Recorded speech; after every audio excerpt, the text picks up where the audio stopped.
Welcome back to Whispers of the Night, where every whisper hides a secret, and every secret waits for you. Tonight, we open the pages of Part 2, a Poirot mystery that deepens with each turn. The story of Sir Reuben Astwell, a tower room, a scrap of green chiffon, and the quiet patience of Hercule Poirot. What will we uncover? Who truly hid behind the curtain that night? Stay close, because answers will not come easy. Making these stories, it takes a lot of hours to write, narrate, and illustrate. Additionally, direct listener support enables us to continue producing them at the caliber you like. You can support us by becoming a member, which will grant you access to unique material and ad-free listening. Perhaps provide a little gratuity. Every contribution, large or small, helps ensure that Whispers of the Night endures. Now, let the story unfold. "I thank you," said Puo. "Yes, certainly. I must promenade myself a little. The golf hotel, as befits its name, stands on the golf links, almost adjoining the clubhouse.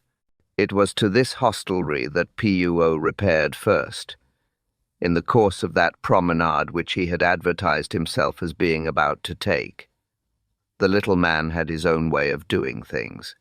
3 minutes after he had entered the golf hotel, he was in private consultation with Miss Langdon, the manageress.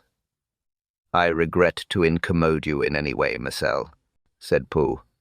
"But you see, I am a detective." Simplicity always appealed to him. In this case, the method proved efficacious at once. "A detective?" exclaimed Miss Langdon, looking at him doubtfully. "Not from Scotland Yard?" Puo assured her. "In fact, you may have noticed it. I am not an Englishman. No, I make the private inquiries into the death of Sir Reuben as well." "You don't say now?" Miss Langdon goggled at him, expectantly. "Precisely," said Puo, beaming. "Only to someone of discretion like yourself would I reveal the fact. I think, Marcel, that you may be able to aid me. Can you tell me of any gentleman staying here on the night of the murder who was absent from the hotel that evening, and returned to it about 12 or half-past? Miss Langdon's eyes opened wider than ever. "You don't think," she breathed, "that you had the murderer here?"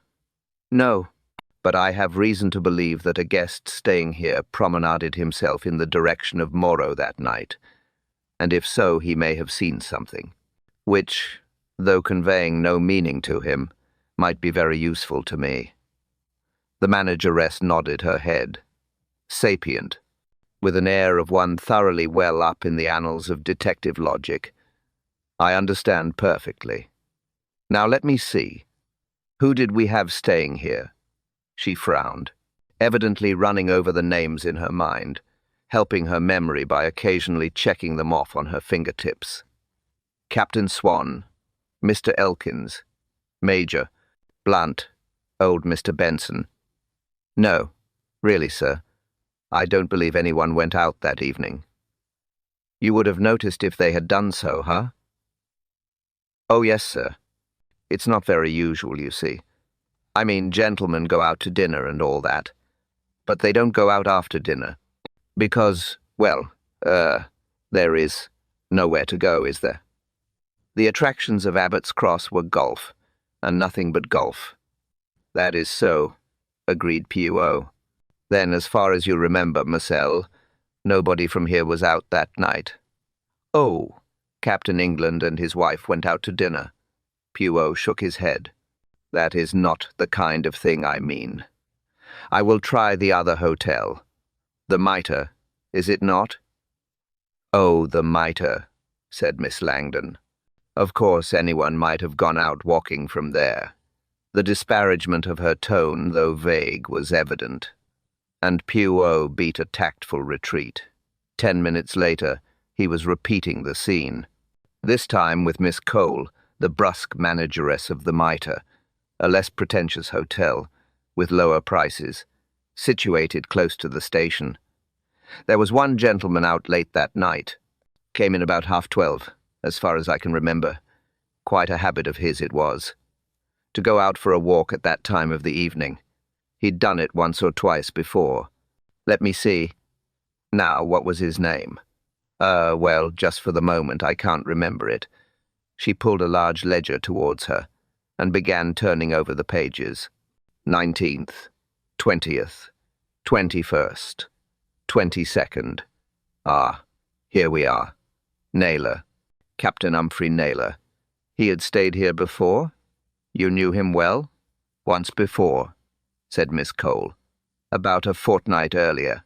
He went out then in the evening, I remember. He came to play golf. I suppose so, said Miss Cole. That's what most of the gentlemen come for. Very true, said Pliot. Well, Marcel, I thank you infinitely, and I wish you good day.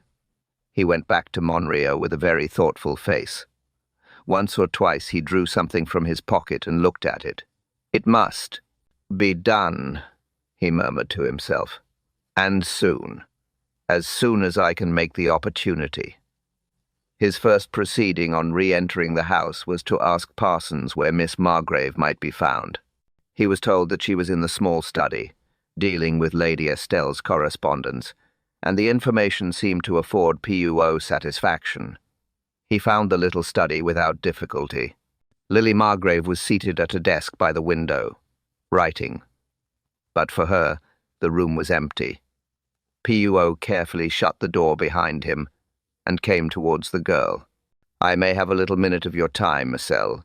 You will be so kind? Certainly. Lily Margrave put the papers aside and turned towards him. What can I do for you? On the evening of the tragedy, Marcel, I understand that when Lady Astwell went to her husband, you went straight up to bed. Is that so? Lily Margrave nodded. You did not come down again by any chance? The girl shook her head. I think you said, Marcel, that you had not at any time that evening been in the tower room. I don't remember saying so, but as a matter of fact, that is quite true. I was not in the tower room that evening. Poirot raised his eyebrows. Curious, he murmured. What do you mean? Very curious, murmured Hercule Poirot again. How do you account then for this?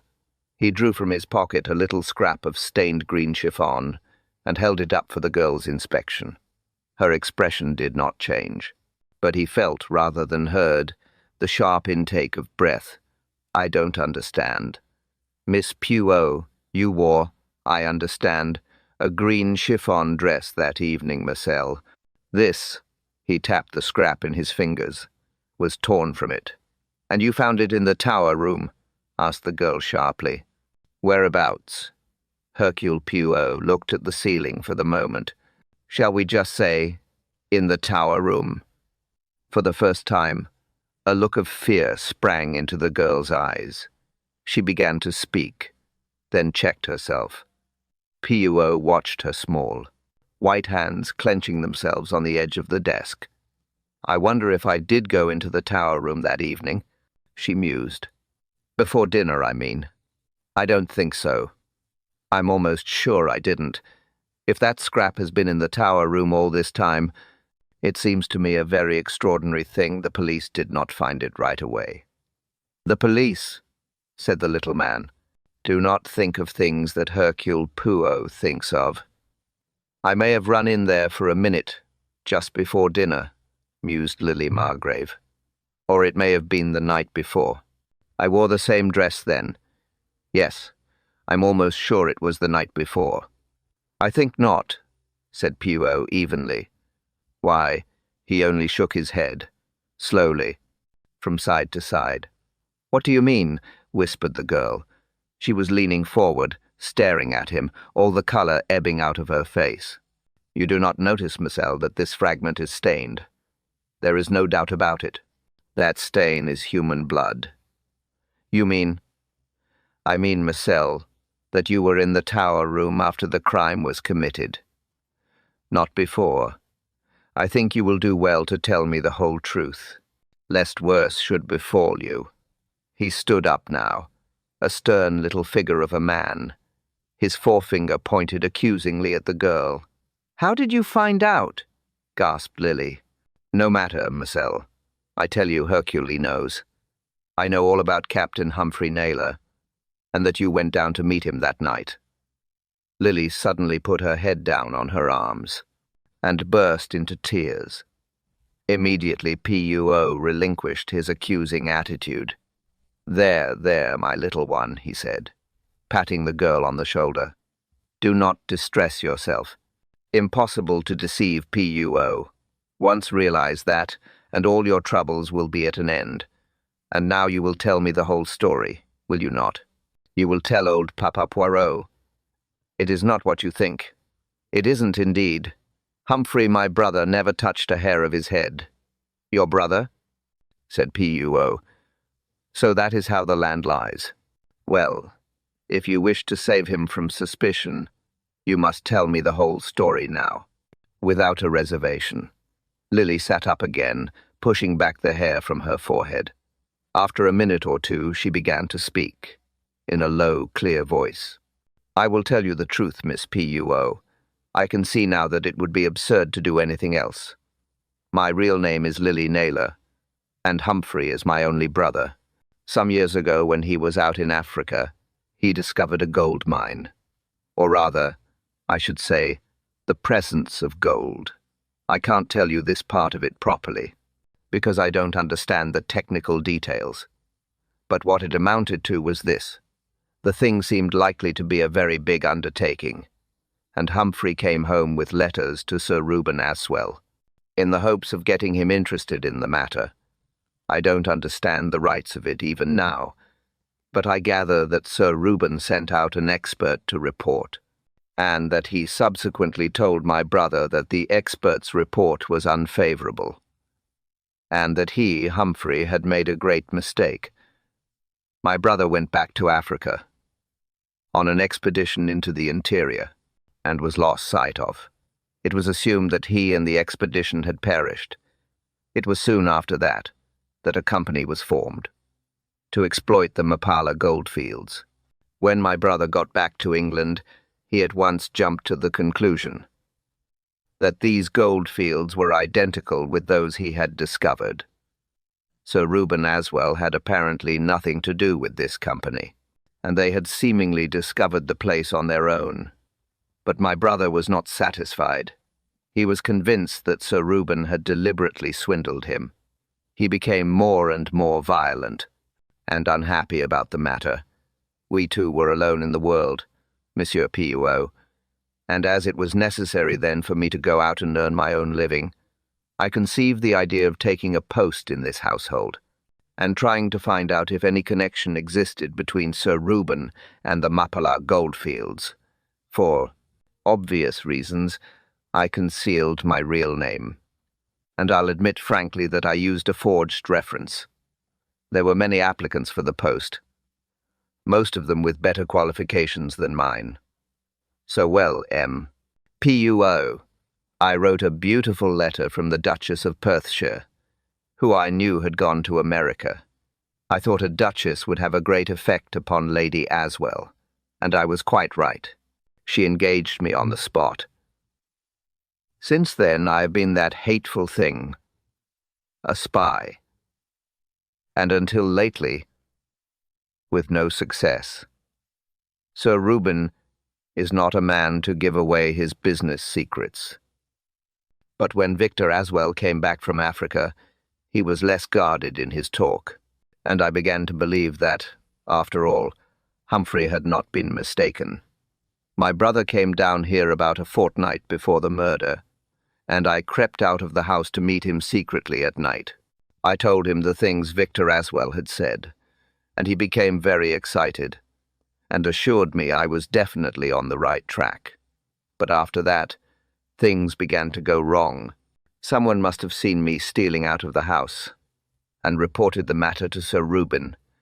He became suspicious, and hunted up my references, and soon discovered the fact that they were forged. The crisis came on the day of the murder. I think he thought I was after his wife's jewels. Whatever his suspicions were, he had no intention of allowing me to remain any longer at Monrepos. though he agreed not to prosecute me on account of the references. Lady Astwell took my part throughout and stood up valiantly to Sir Reuben. She paused. Poirot's face was very grave. "And now, Marcel," he said, "we come to the night of the murder." Lily swallowed hard and nodded her head. "To begin with, Miss Poirot, I must tell you that my brother had come down again, and that I had arranged to creep out and meet him once more. I went out to my room, as I have said, but I did not go to bed. Instead, I waited till I thought everyone was asleep, and then stole downstairs again and out by the side door. I met Humphrey and acquainted him in a few hurried words with what had occurred. I told him that I believed the papers he wanted were in Sir Reuben's safe in the tower room, and we agreed, as a last, desperate adventure, to try and get hold of them that night. I was to go in first and see that the way was clear. I heard the church clock strike 12 as I went in by the side door. I was halfway up the stairs leading to the tower room, when I heard a thud of something falling, and a voice cried out, 'My God!' A minute or two afterwards, the door of the tower room opened, and Charles Lon came out. I could see his face quite clearly in the moonlight, but I was crouching some way below him on the stairs, where it was dark, and he did not see me at all. He stood there a moment, swaying on his feet and looking ghastly. He seemed to be listening. Then, with an effort, he seemed to pull himself together, and opening the door into the tower room, called out something about there being no harm done. His voice was quite jaunty and debonair, but his face gave the lie to it. He waited a minute more, and then slowly went on upstairs and out of sight. When he had gone, I waited a minute or two, and then crept to the tower room door. I had a feeling that something tragic had happened. The main light was out, but the desk lamp was on, and by its light, I saw Sir Reuben lying on the floor by the desk. I don't know how I managed it, but I nerved myself at last to go over and kneel down by him. I saw at once that he was dead, struck down from behind, and also that he couldn't have been dead long. I touched his hand, and it was still quite warm. It was just horrible, Miss Poirot, horrible. She shuddered again at the remembrance, and then said Poirot, looking at her keenly. Lily Margrave nodded. "Yes, Mr. Poirot, I know what you're thinking. Why didn't I give the alarm and raise the house? I should have done so. I know. But it came over me in a flash as I knelt there. That my quarrel with Sir Reuben, my stealing out to meet Humphrey, the fact that I was being sent away on the morrow, made a fatal sequence. They would say that I had let Humphrey in, and that Humphrey had killed Sir Reuben out of revenge. If I said that I had seen Charles Lon leaving the room, no one would believe me. It was terrible, Miss Poirot. I knelt there and thought, and the more I thought, the more my nerve failed me. Presently, I noticed Sir Reuben's keys, which had dropped from his pocket as he fell. Among them was the key of the safe. The combination word I already knew, since Lady Astwell had mentioned it once in my hearing.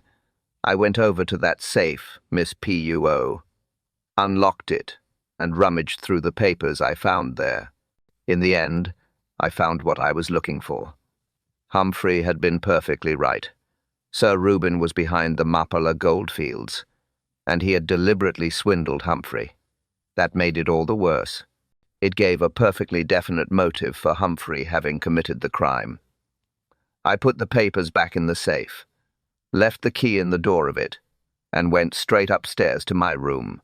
In the morning, I pretended to be surprised, and horror-stricken like everyone else, when the housemaid discovered the body. She stopped and looked piously across at Poirot. "You do believe me, Poirot? I say, you do believe me?" "I believe you, Marcel," said Poirot. "You have explained many things that puzzled me. Your absolute certainty, for one thing, that Charles Leveron had committed the crime, and at the same time, your persistent efforts to keep me from coming down here. Lily nodded. I was afraid of you, she admitted frankly. Lady Astwell could not know, as I did, that Charles was guilty, and I couldn't say anything. I hoped, against hope, that you would refuse to take the case. But for that obvious anxiety on your part, I might have done so, said Poirot dryly. Lily looked at him swiftly. Her lips trembled a little. And now, Poirot, what are you going to do? As far as you are concerned, Marcel, nothing. I believe your story, and I accept it. The next step is to go to London and see Inspector Miller. And then, asked Lily. And then, said Poirot, we shall see. Outside the door of the study, he looked once more at the little square of stained green chiffon which he held in his hand. Amazing, he murmured to himself complacently. The ingenuity of Hercule Poirot. Detective Inspector Miller was not particularly fond of Monsieur Hercule Poirot. He did not belong to that small band of inspectors at the Yard who welcomed the little Belgian's cooperation. He was wont to say that Hercule Poirot was much overrated. In this case, he felt pretty sure of himself, and greeted Poirot with high good humour in consequence. Acting for Lady Astwell, are you? Well, you've taken off a wasp's nest in that case. There is then no possible doubt about the matter. Miller winked. Never was a clearer case, short of catching a murderer absolutely red-handed. Lon has made a statement. I understand he'd better have kept his mouth shut, said the detective. He repeats over and over again that he went straight up to his room and never went near his uncle. That's a fool story on the face of it. It is certainly against the we of evidence, murmured Poirot. How does he strike you, this young Leveron? Darn young fool. A weak character. Ha. The inspector nodded. One would hardly think a young man of that type would have the bowels to commit such a crime. Well, on the face of it, no, agreed the inspector. But bless you, I've come across the same thing many times. Get a weak, dissipated young man into a corner, fill him up with a drop too much to drink, and for a limited amount of time, you can turn him into a fire-eater. A weak man in a corner is more dangerous than a strong man. That is true. Yes, that is true, what you say. Miller unbent a little further. Of course it's all right for you, Miss Poirot, he said. You get your fees just the same. And naturally you have to make a pretense of examining the evidence to satisfy a client. I can understand all that. You understand such interesting things, murmured Poirot, and took his leave. His next call was upon the solicitor representing Charles Leveron. Mr. Mailloux was a thin, dry, cautious gentleman. He received Poirot with reserve. Poirot, however, had his own ways of inducing confidence. In 10 minutes' time, the two were talking together amicably. You will understand, said Poirot. I am acting in this case solely on behalf of Miss Leveron. That is Lady Astwell's wish. She is convinced that he is not guilty. Yes, quite so, said Mr. Mailloux without enthusiasm. Pooh's eyes twinkled. You do not perhaps attach much importance to the opinions of Lady Astwell, he suggested. She might be just as sure of his guilt tomorrow, said the lawyer dryly. Her intuitions are certainly not evidence, agreed Poe. And on the face of it, the case looks very black against this poor young man. It is a pity he said what he said to the police, said the lawyer. It will be no good his sticking to that story. He has stuck to it with you? Inquired Poirot. Mailloux nodded. It never varies an iota. He repeats it like a parrot. And that is what destroys your faith in him, mused the other. Ah, don't deny it, he added quickly, holding up an arresting hand. I see it only too plainly. In your heart you believe him guilty. But listen now to me too. I present you a case. This young man comes home. He has drunk the cocktail. The cocktail and again the cocktail. Also, without doubt, the English whiskey and soda many times. He is full of what you call it the courage Dutch. And in that mood, he lets himself into the house with his latchkey. And he goes, with unsteady steps, to the tower room. He looks in at the door and sees, in the dim light, his uncle apparently bending over the desk. Miss Leveron is full, as we have said, of the courage Dutch. He lets himself go. He tells his uncle just what he thinks of him. He defies him. He insults him. And the more his uncle does not answer back, the more he is encouraged to go on, to repeat himself, to say the same thing over and over again, and each time more loudly. But at last, the continued silence of his uncle awakens an apprehension. He goes nearer to him. He lays his hand on his uncle's shoulder, and his uncle's figure crumples under his touch and sinks in a heap to the ground. He is sobered then, this M. Leveron. The chair falls with a crash, and he bends over Sir Reuben. He realizes what has happened. He looks at his hand, covered with something warm and red. He is in a panic then.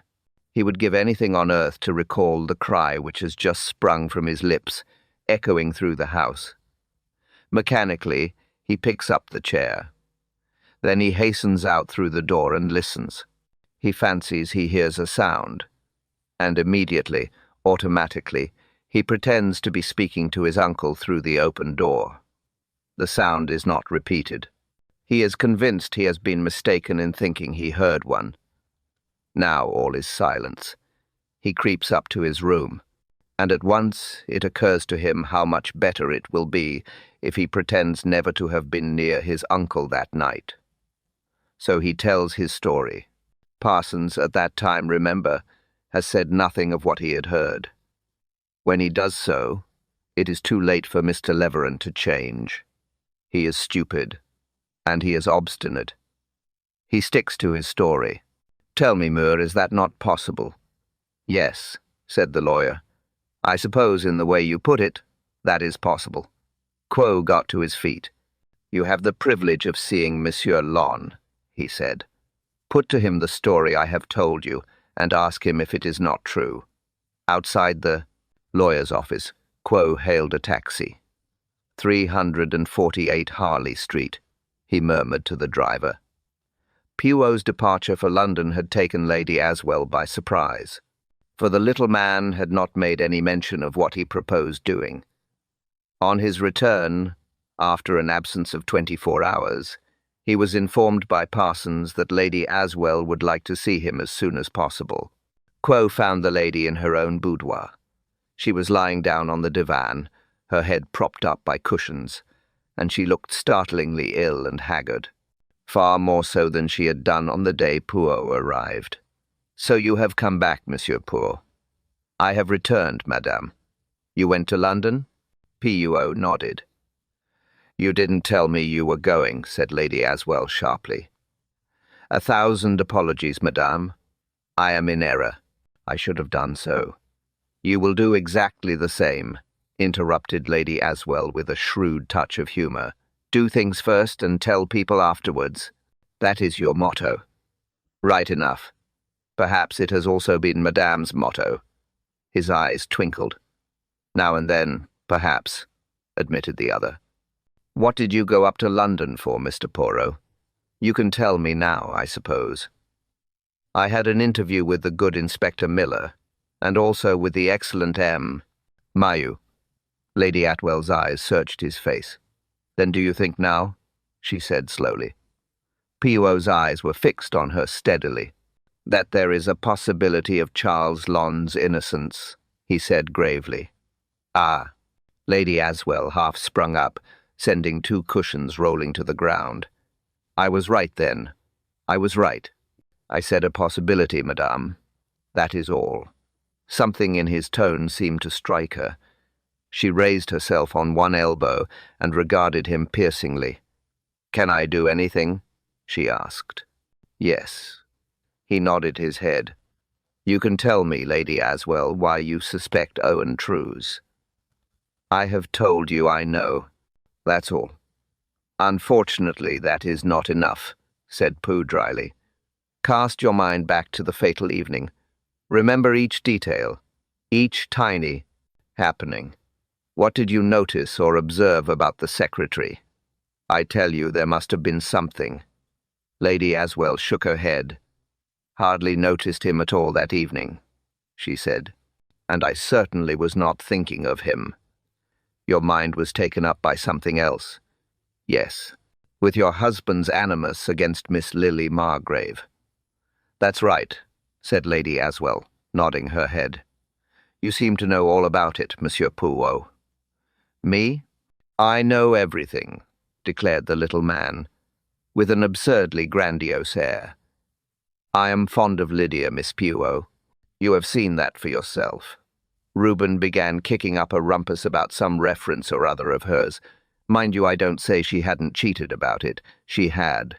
But bless you, I've done many worse things than that in the old days. You've got to be up to all sorts of tricks to get around theatrical managers. There is nothing I wouldn't have written or said, done, in my time. Lily wanted this job, and she put in a lot of slick work, and that was not quite the thing, you know. Men are so stupid about that sort of thing. Lily really might have been a bank clerk absconding with millions for the fuss made about it. I was terribly worried all the evening, because, although I could usually get round Reuben in the end, he was terribly pig-headed at times. Poor darling. So of course I hadn't time to go noticing secretaries. Not that one does notice Mr. Truss as much anyway. He's just there, and that's all there is to it.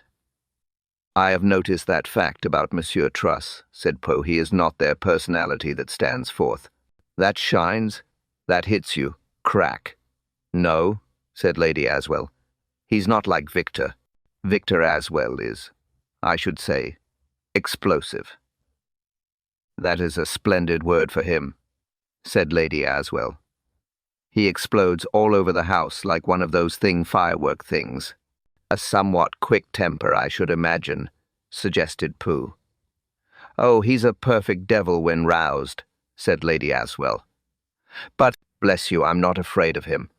All bark and no bite. Victor. Poirot looked at the ceiling.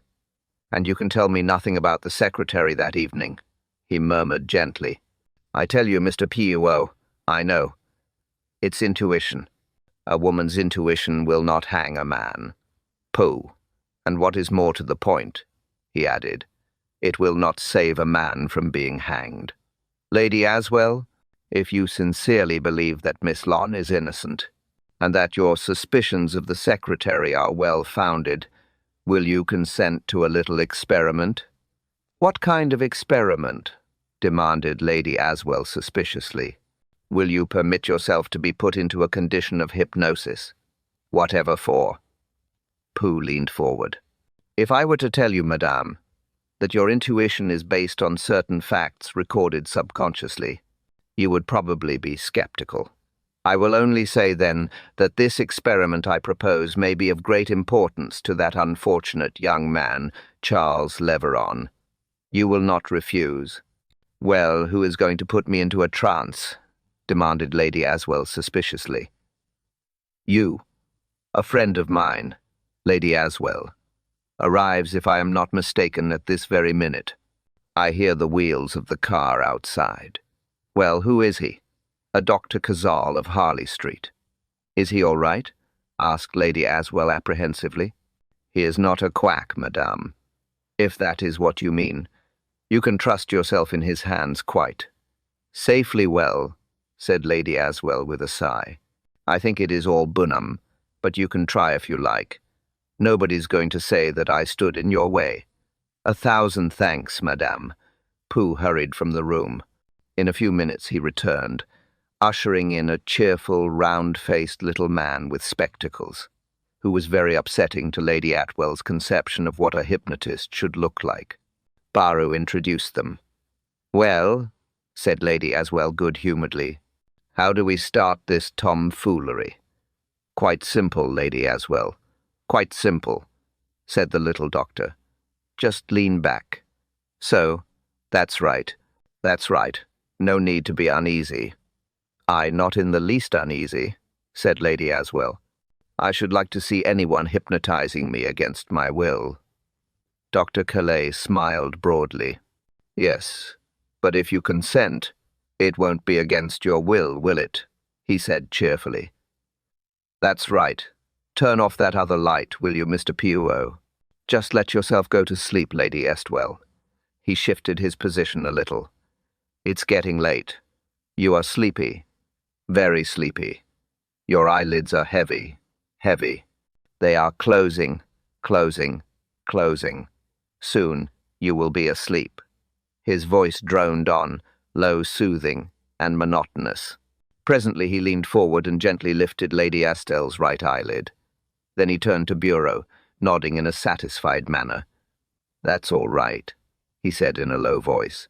Shall I go ahead? If you please. The doctor spoke out sharply and authoritatively. You are asleep, Lady Astwell, but you hear me, and you can answer my questions without stirring or raising an eyelid. The motionless figure on the sofa replied in a low, monotonous voice. I hear you. I can answer your questions. Lady Astwell, I want you to go back to the evening on which your husband was murdered. You remember that evening? Yes. You were at the dinner table. Describe to me what you saw and felt. The prone figure stirred a little restlessly. I'm in great distress. I am worried about Lily. We know that. Tell us what you saw. Victor is eating all the salted almonds. He is greedy. Tomorrow I shall tell Parsons not to put the dish on that side of the table. Go on, Lady Astwell. Reuben is in a bad humor tonight. I don't think it is altogether about Lily. It is something to do with business. Victor looks at him in a queer way. Tell us about Mr. Trefusis, Lady Astwell. His left shirt cuff is frayed. He puts a lot of grease on his hair. I wish men didn't. It ruins the covers in the drawing room. Calais looked at Poirot. The other made a motion with his head. It is. After dinner, Lady Astwell. You are having coffee. Describe the scene to me. The coffee is good tonight. It varies. Cook is very unreliable over her coffee. Lily keeps looking out of the window. I don't know why. Now Reuben comes into the room. He is in one of his worst moods tonight, and bursts out with a perfect flood of abuse. The poor Mr. Truce. Mr. Truce has his hand around the paper knife, the big one with the sharp blade, like a knife. How hard he is grasping it.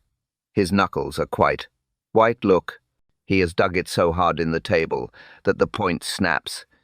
He holds it just as he would hold a dagger you were going to stick into someone. There, they've gone out together now. Lily has got her green evening dress on. She looks so pretty in green, just like a lily. I must have the covers clean next week. Just a minute, Lady Astwell. The doctor leaned across to Poirot.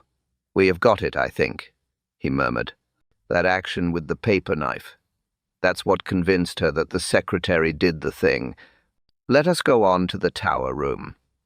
The doctor nodded and began once more to question Lady Astwell in his high, decisive voice. It is later in the evening. You in the tower room with your husband. You and he have had a terrible scene together, have you not? Again the figure stirred uneasily. Yes. Terrible. Terrible. We said dreadful things, both of us. Well, never mind that now. You can see the room clearly. The curtains were drawn. The lights were on. But not the middle light. Only the desk light. You are leaving your husband now. You are saying good night to him? No. I was too angry. It is the last time you will see him. Very soon he will be murdered. Do you know who murdered him, Lady Astwell? Yes, Mr. Truce. Why do you say that? Because of the bulge. The bulge in the curtain. There was a bulge in the curtain. Yes, you saw it? Yes, I almost touched it. Was there a man concealed there, Mr. Truce? Yes. How do you know? For the first time, the monotonous answering voice hesitated and lost confidence. I, CA of the paper knife. Quo and the doctor again interchanged swift glances. I don't understand you, Lady Astwell. There was a bulge in the curtain, you say. Someone concealed there. You didn't see that person? No. You thought it was Mr. Truus, because of the way he held the paper knife earlier. Yes. But Mr. Truus had gone to bed, had he not? Yes, that's right. He had gone away to his room. So he couldn't have been behind the curtain in the window? No, of course not. He wasn't there. He had said good night to your husband some time before, hadn't he? Yes. And you didn't see him again? No. She was stirring now, throwing herself about, moaning faintly. She's coming out, said the doctor. Well, I think we've got all we can, eh? Pooh nodded. The doctor leaned over Lady Astwell. You are waking, he murmured softly. You are waking now. In another minute, you will open your eyes. The two men waited, and presently Lady Astwell sat upright and stared at them both. Have I been having a nap? That's it, Lady Astwell. Just a little sleep, said the doctor. She looked at him. Some of your hocus-pocus, eh? Well, you don't feel any the worse, I hope, he asked. Lady Astwell yawned. I feel rather tired and done up. The doctor rose. I will ask them to send you up some coffee, he said, and we will leave you for the present. Did I say anything?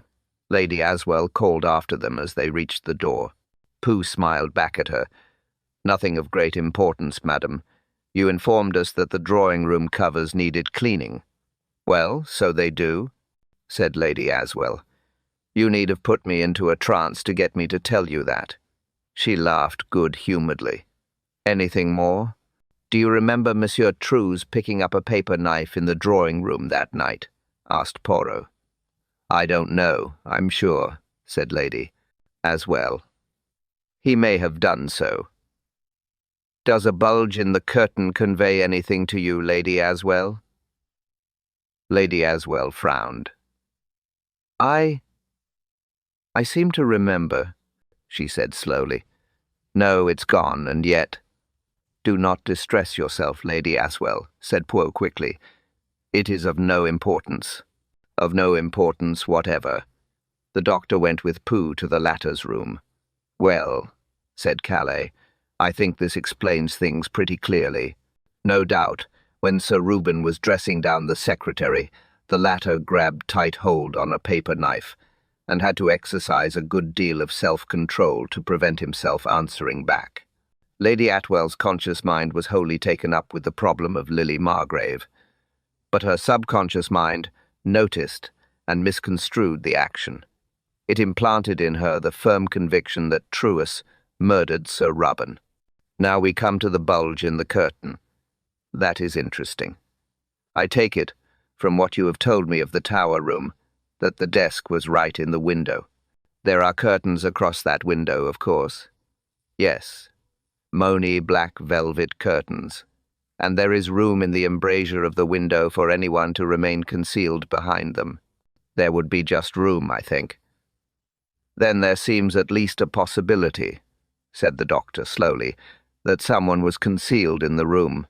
But if so, it could not be the secretary, since they both saw him leave the room. It could not be Victor Astwell, for Truus met him going out, and it could not be Lily Margrave. Whoever it was must have been concealed there before Sir Reuben entered the room that evening. You've told me pretty well how the land lies. Now, what about Captain Naylor? Could it have been he who was concealed there? It is always possible, admitted Poirot. He certainly dined at the hotel, but how soon he went out afterwards is difficult to fix exactly. He returned about 12:30. Well, then it might have been he, said the doctor. And if so, he committed the crime. He had the motive, and there was a weapon near at hand. You don't seem satisfied with the idea, though. Me, I have other ideas, confessed Pooh. Tell me now, Monsieur Doctor, Supposing for 1 minute that Lady Astwell herself had committed this crime, would she necessarily betray the fact in the hypnotic state? The doctor whistled. So that's what you're getting at. Lady Astwell is the criminal? Ah, well, of course it's possible. I never thought of it till this minute. She was the last to be with him, and no one saw him alive afterwards. As to your question, I should be inclined to say no. Lady Astwell would go into the hypnotic state with a strong mental reservation, to say nothing of her own part in the crime. She would answer my questions truthfully, but she would be dumb on that one point. Yet I should hardly have expected her to be so insistent on Mr. Tussa's guilt. I comprehend, said Poirot, but I have not said that I believe Lady Astwell to be the criminal. It is a suggestion, that is all. It is an interesting case, said the doctor after a minute or two. Granting Charles Lon is innocent, there are so many possibilities.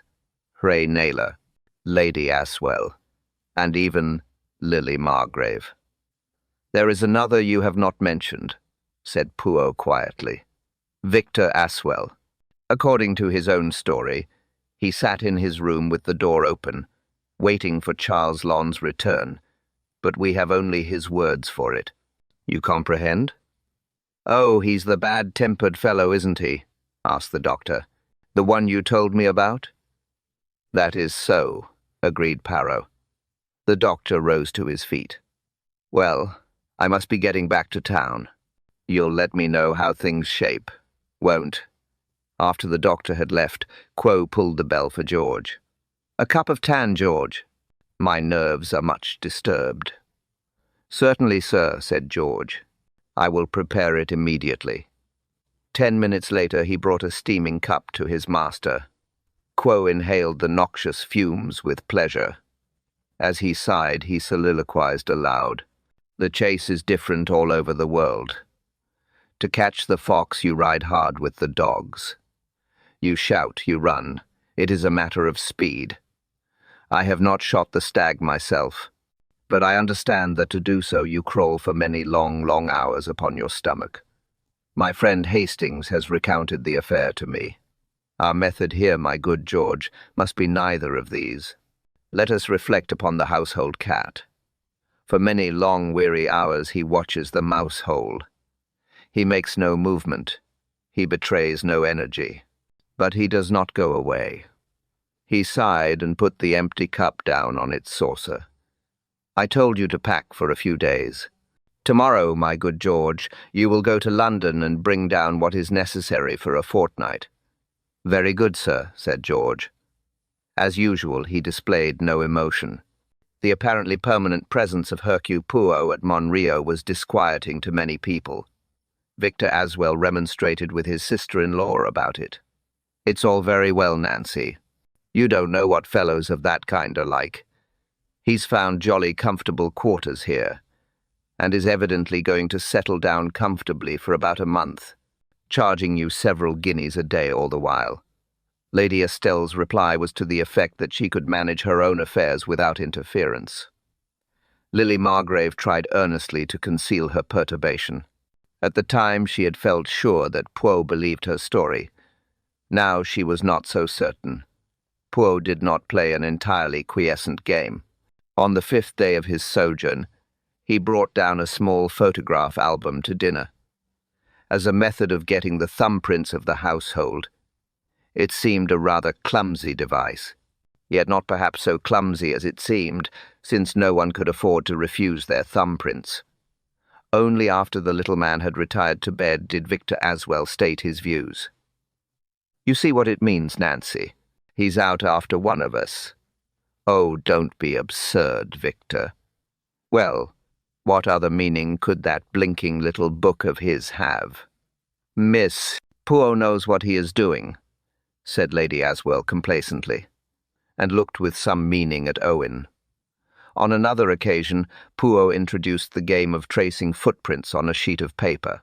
The following morning, going with his soft, cat-like tread into the library, the detective startled Owen Truce, who leapt from his chair as though he had been shot. "You really must excuse me, mister." "Pooh," he said primly. But you have us on the jump. Indeed, how is that? Demanded the little man innocently. Well, I will admit, said the secretary, that I thought the case against Charles Lon utterly overwhelming. You apparently do not find it so. Poirot was standing looking out of the window. He turned suddenly to the other. I shall tell you something, Monsieur Touze, in confidence. Yes? Quo seemed in no hurry to begin. He waited a minute, hesitating. When he did speak, the opening words were coincident with the opening and shutting of the front door. For a man saying something in confidence, he spoke rather loudly, his voice drowning out the sound of footsteps in the hall outside. I shall tell you this in confidence, Mr. Touze. There is new evidence. It goes to prove that when Charles Leveron entered the tower room that night, Sir Reuben was already dead. The secretary stared at him. But what evidence? Why have we not heard of it? You will hear, said the little man mysteriously. In the meantime, you and I alone know the secret. He skipped nimbly out of the room and almost collided with Victor Aswell in the hall outside. You have just come in, Muir. Aswell nodded. Beastly day outside, he said, breathing hard. Cold and blowy. Ah, said Poirot. I shall not promenade myself today. Me, I am like a cat. I sit by the fire and keep myself warm. Sam George, he said that evening to the faithful valet, rubbing his hands as he spoke. They are on the tent hooks. The jump. It is hard, George, to play the game of the cat, the waiting game, but it answers. Yes, it answers wonderfully. Tomorrow we make a further effect. On the following day, Truce was obliged to go up to town. He went up by the same train as Victor Aswell. No sooner had they left the house than Poirot was galvanized into a fever of activity. Come, George, let us hurry to work. If the housemaid should approach these rooms, you must delay her. Speak to her sweet nothings, George, and keep her in the corridor. He went first to the secretary's room and began a thorough search. Not a drawer or a shelf was left uninspected. Then he replaced everything hurriedly and declared his quest finished. George, on guard in the doorway, gave way to a deferential cough. If you will excuse me, sir. Yes, my good George. The shoes, sir. The 2 pairs of brown shoes were on the second shelf, and the patent leather ones were on the shelf underneath. In replacing them, you have reversed the order. Marvelous, cried Poirot, holding up his hands. But let us not distress ourselves over that. It is of no importance, I assure you. George never will. Truest notice such a trifling matter. As you think, sir, said George. It is your business to notice such things, said Poirot encouragingly, as he clapped the other on the shoulder. It reflects credit upon you. The valet did not reply, and when later in the day the proceeding was repeated in the room of Mr. Victor Aswell, he made no comment on the fact that Mr. Atwell's underclothing was not returned to its drawers strictly according to plan. Yet in the second case, at least, events proved the valet to be right, and Poirot wrong. Victor Aswell came storming into the drawing-room that evening. Now look here, you blasted little Belgian jackanapes. What do you mean by searching my room? What the devil do you think you're going to find there? I won't have it, do you hear? That's what comes of having a fting little spy in the house. Quo's hands spread themselves out eloquently, as his words tumbled, one over the other. He offered 100 apologies, 1,000, 1,000,000. He had been maladroit, officious. He was confused. He had taken an unwarranted liberty. In the end, the infuriated gentleman was forced to subside, still growling. And that evening, sipping his tisane, Poirot murmured to George, "It marches, my good George. Yes, it marches. Friday," observed Hercule Poirot thoughtfully, "is my lucky day." "Indeed, sir? You are not superstitious?" "Perhaps, my good George, I prefer not to sit down 13 at table, sir, and I am adverse to passing under ladders. I have no superstition about a Friday, sir. That is well, said Poirot, for, see you, today we make our Waterloo. Really, sir, you have such enthusiasm. My good George, you do not even ask what I propose to do. And what is that, sir? Today, George, I make a final, thorough search of the tower room. True enough, Poirot, with the permission of Lady Astwell, went to the scene of the crime. There, at various times of the morning, members of the household saw him crawling about on all fours, examining minutely the black velvet curtains, and standing on high chairs to examine the picture frames on the wall. Lady Astwell for the first time displayed uneasiness. "I have to admit it," she said. "He is getting on my nerves at last. He has something up his sleeve, and I don't know what it island. And the way he is crawling about on the floor up there like a dog makes me downright shivery. What is he looking for? I'd like to know. Lily, my dear, I wish you would go up and see what it is he is up to. No, on the whole, I'd rather you stayed with me." "Shall I go, Lady Astwell?" asked the secretary, rising from the desk. "If you would, Mr. Truce." Owen Truce left the room and mounted the stairs to the tower room. At first glance he thought the room was empty. There was certainly no sign of Hercule Poirot there. He was just returning to go down again when a sound caught his ears. He then saw the little man halfway down the spiral staircase that led to the bedroom above. He was on his hands and knees. In his left hand was a little pocket lens, and through this he was examining minutely something on the woodwork beside the stair carpet. As the secretary watched him, he uttered a sudden grunt and slipped the lens into his pocket. He then rose to his feet, holding something between his finger and thumb. At that moment he became aware of the secretary's presence. "Aha, Monsieur Trefusis, I didn't hear you enter." He was in that moment a different man. Triumph and exultation beamed all over his face. Truss stared at him in surprise. "What is the matter, Miss Poirot? You look very pleased." The little man puffed out his chest. "Yes, indeed. See you. I have at last found that which I have been looking for from the beginning. I have here between my finger and thumb the one thing necessary to convict the criminal." Then the secretary raised his eyebrows. "It was not Charles Lon?"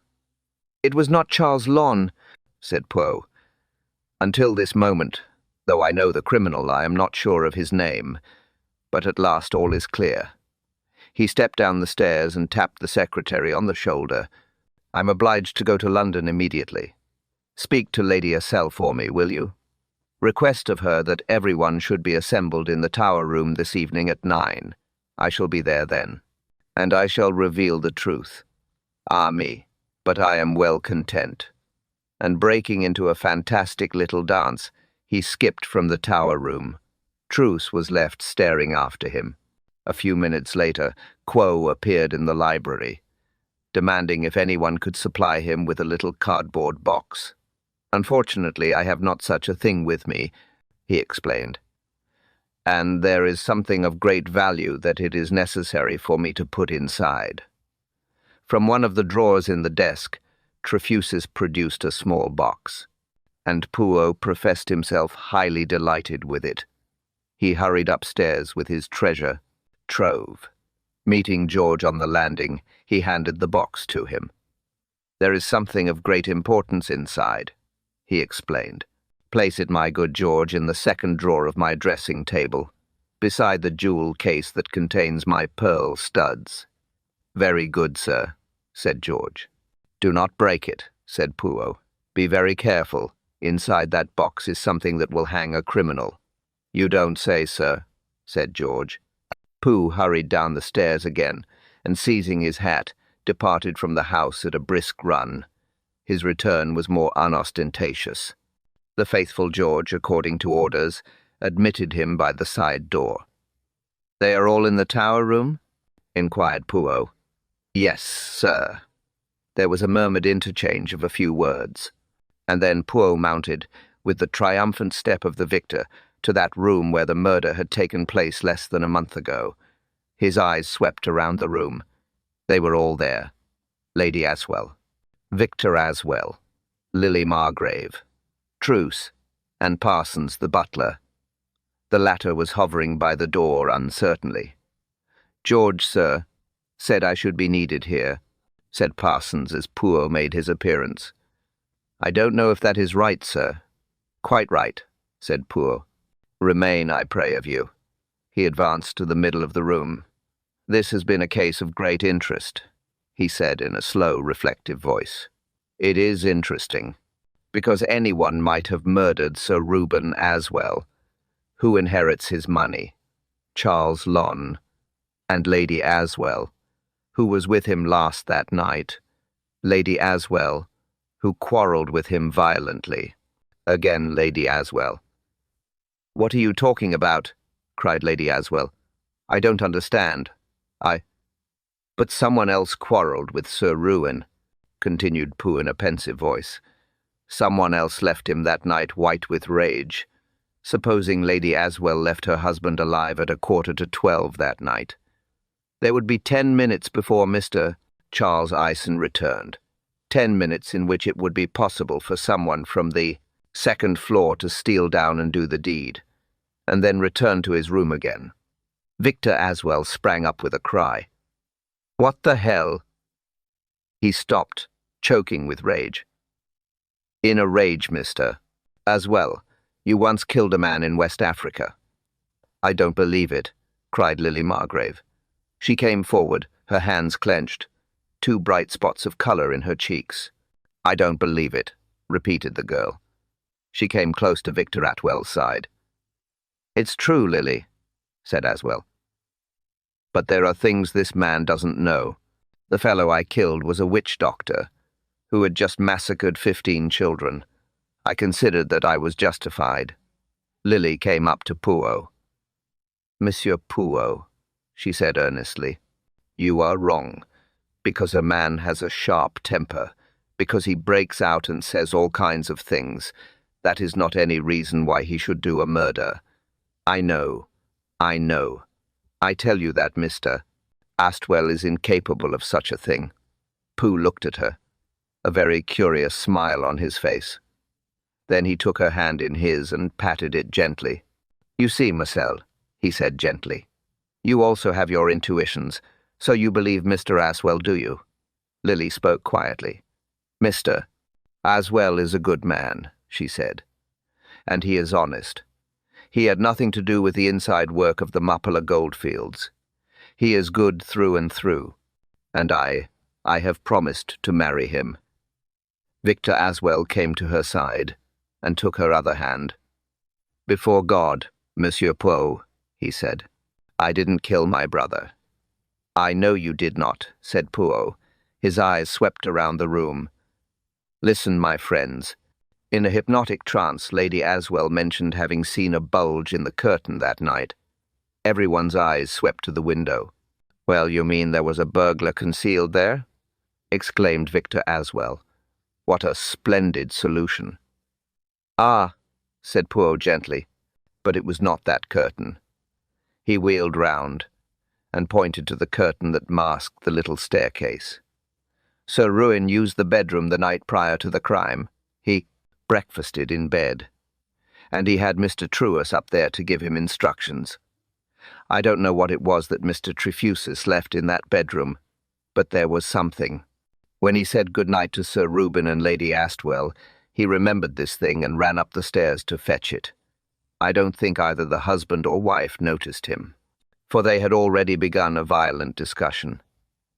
They were in the middle of this quarrel when Mr. Trefusis came down the stairs again. The things they were saying to each other were of so intimate and personal a nature that Mr. Trefusis was placed in a very awkward position. It was clear to him that they imagined he had left the room some time ago. Fearing to arouse Sir Reuben's anger against himself, he decided to remain where he was and slip out later. He stayed there behind the curtain. and as Lady Astwell left the room, she subconsciously noticed the outline of his form there.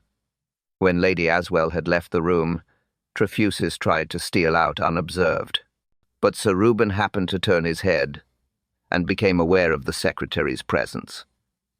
Already in a bad temper, Sir Reuben hurled abuse at his secretary and accused him of deliberately eavesdropping and spying.